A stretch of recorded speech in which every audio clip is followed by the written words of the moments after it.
Today, we hope to begin the process of outlining a vision for the voluntary sector, charities, community organisations and social enterprises. Yesterday, I must say I was delighted to hear on Taoiseach Micheál Martin express what he, and I'm quoting him, "My government's full commitment to supporting and empowering the voluntary sector." He promised to listen and to learn from the voluntary sector to bring about a more inclusive and empowered society. That is very welcome. We also heard from people like yourselves who are on how they coped with the challenge of COVID. And I suppose most importantly, which will be the theme of today's session, is how we build forward better. Most people have been saying that they don't want a repeat of what we had in the past, that we need to do things different and we need to do things better. And one of the things we need to do is to learn from the lessons that we've had of the pandemic and how community organisations, charities and social enterprise actually rose to the challenge. And they are part of what makes Ireland different. They're part of our USP.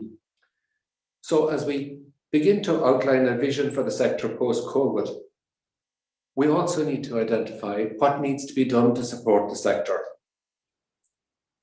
In order to do that, we must effectively win public support and the support of public representatives. And I think it's worth looking again at the Catherine Day report. That was the independent review group on health and social care. And it reported from its investigations that there was widespread agreement that the voluntary sector brings innovation, flexibility, independence, and a strong commitment to the delivery of services. By being rooted in communities, they said that volunteer organisations are responsive to local needs and also that they're able to advocate on behalf of their beneficiaries. They went on to say that volunteer organisations build an inclusive democracy by enabling citizen involvement. These findings, although they were made in relation to the social care and health sectors, they're equally applicable to the entire voluntary sector. And it's great to be able to report to you that the Wheel has had significant and positive engagement with a wide range of government ministers and officials over the last period.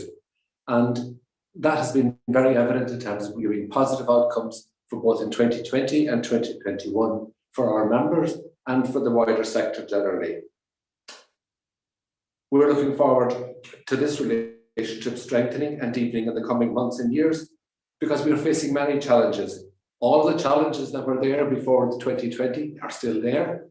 We have the post-COVID challenge that we face, and also we must work together to make a just transition to a carbon neutral economy.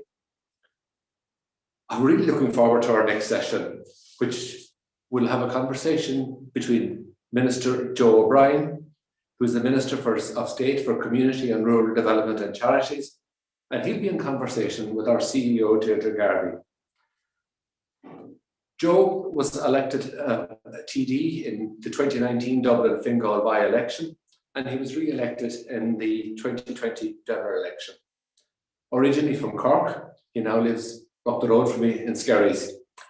He has a very good appreciation of the work that we do because he worked in the voluntary sector himself and he undertook influential research on policy and advocacy work. He was appointed Minister of State in June 2020. Part of his ministerial role involves in having responsibility for the National Roadmap for Social Inclusion.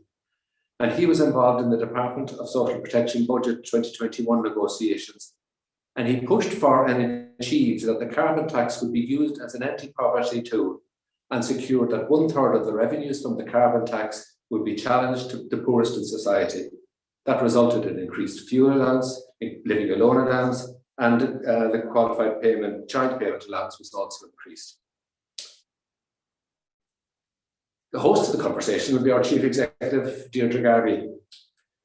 Deirdre has been Chief Executive since 2020, and she represents the interests of the sector with government, its agencies, both nationally and internationally. During Deirdre's time, The Wheels membership has grown year on year and is now representing over 2,000 charities, community organisations and social enterprises. And she leads a team of 24 people.